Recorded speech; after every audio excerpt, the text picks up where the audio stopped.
जय माता दी दोस्तों। धनतेरस के दिन कोई न कोई चीज खरीदने की परंपरा लंबे समय से चली आ रही है और इस दिन लोग अपने सामर्थ्य के अनुसार कुछ न कुछ नई चीज जरूर खरीदते हैं। मान्यता है कि धनतेरस के पर्व पर इस दिन नई चीज खरीदने से घर में लंबे समय तक सुख समृद्धि बनी रहती है और धन संपत्ति में वृद्धि होती है। धनतेरस के पर्व पर मुख्य रूप से सोना चांदी खरीदने को महत्व दिया जाता है, चाहे वह आभूषण के रूप में हो या सिक्के के। असल में सोना चांदी आदि ये कीमती धातुएं सुरक्षित भविष्य के रूप में मानी जाती हैं। चलिए पहले जानते हैं इन धातुओं के बारे में। धनतेरस के दिन सोना खरीदना शुभ माना जाता है। इसे सबसे शुभ और श्रेष्ठ धातु माना गया है। एक तरह से यह जीवन में सुरक्षित निवेश का काम करता है। वैसे तो सोने का स्वभाव चंचल माना जाता है। जो लोग सोना नहीं खरीद सकते वह चांदी खरीद सकते हैं। चांदी को निर्मल, शांत, शीतल और पवित्र धातु माना गया है। माना जाता है कि चांदी का सिक्का या कोई भी चीज खरीदने से घर में सुख संपदा आती है व यश, कीर्ति तथा ऐश्वर्य में वृद्धि होती है। दोस्तों, जो लोग चांदी नहीं खरीद सकते वह पीतल की वस्तुएं खरीद सकते हैं। पीतल घर में शुभता लेकर आता है। कहा जाता है कि समुद्र मंथन के दौरान जो अमृत कलश निकला था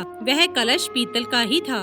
जो लोग पीतल नहीं खरीद सकते तो उनके लिए तांबे के बनी चीजें हुई खरीदना शुभ रह सकता है। तांबा जीवन में स्वास्थ्य व निरोगी काया रखने की धातु माना जाता है। दोस्तों, अगर तांबे की वस्तु खरीदना संभव ना हो या कांसे आदि की बनी हुई चीज या बर्तन खरीदना भी शुभ माना जाता है। ऐसा माना जाता है कि कांसे के बर्तन में पानी पीने अथवा खाना खाने से बुद्धि तीव्र होती है, रक्त विकार दूर होता है और स्वास्थ्य में निखार आता है तथा व्यक्ति तरह तरह की बीमारियों से दूर रहता है। दोस्तों, ये तो बात हो गई कीमती धातुओं की। अब बात करते हैं उस चीज की जो इन धातुओं की तरह से बहुत महंगी तो नहीं है, परंतु इन सभी बहुमूल्य सोना चांदी आदि की जनक जरूर है। जी हाँ, वह है जमीन की मिट्टी। जीवन दायिनी मिट्टी। इंसान को पैदा होने से अंतिम समय तक जीवन देने वाली उस मिट्टी की बात कर रहे हैं, जिसका आंचल इन सोना चांदी पीतल तांबा आदि बेशकीमती धातुओं से भरा हुआ है। इसलिए इस धनतेरस पर मिट्टी को भी महत्व दिया जाए तो जीवन में शुभता, सफलता,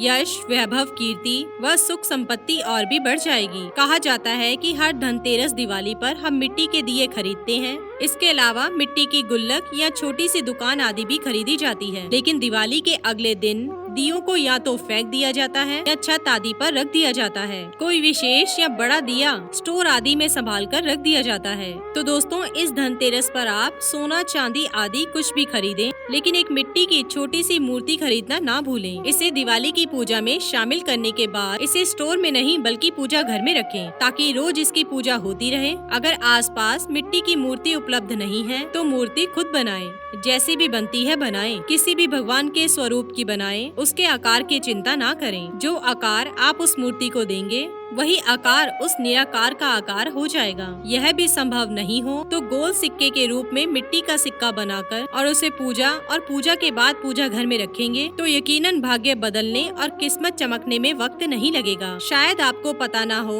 कि बंगाल में माँ दुर्गा की मूर्ति बनाने के लिए वैशाल्य से मिट्टी लाई जाती है। कहा जाता है कि जिस मंदिर में मूर्ति स्थापित की जानी होती है वहाँ का पुजारी वैश्य के द्वार पर जाकर मिट्टी देने का अनुरोध करता है, जिसे लाकर गंगा जल और मंत्र उच्चारण से शुद्ध किया जाता है। मूर्ति बनाने वाले कारीगर भी वैशाल्य के आंगन से मिट्टी लाते हैं। मान्यता है कि प्राचीन काल में माँ दुर्गा द्वारा अपनी एक भक्त वैश्य को वचन दिया गया था कि हर दशहरे पर तुम्हारे आंगन की मिट्टी से ही मेरी मूर्ति का निर्माण आरंभ होगा, अन्यथा मेरी पूजा सफल नहीं मानी जाएगी। तो दोस्तों, जाना आपने मिट्टी का महत्व, उसकी कीमत, वही मिट्टी जो हीरे, सोना, चांदी, पीतल, तांबा उगलती है। तो दोस्तों, यह थी धनतेरस पर सोना चांदी आदि की खरीद के अलावा बेशकीमती और बहुमूल्य मिट्टी के बारे में महत्व जानकारी। इसी के साथ ही दोस्तों, अगर आपको ये वीडियो पसंद आया हो तो इसे आप लाइक कीजिए, अपने दोस्तों रिश्तेदारों के साथ शेयर कीजिए और सब्सक्राइब कीजिए। साथ ही साथ बेल आइकन को प्रेस करें ताकि नया नोटिफिकेशन आप तक सबसे पहले पहुंच सके। धन्यवाद दोस्तों।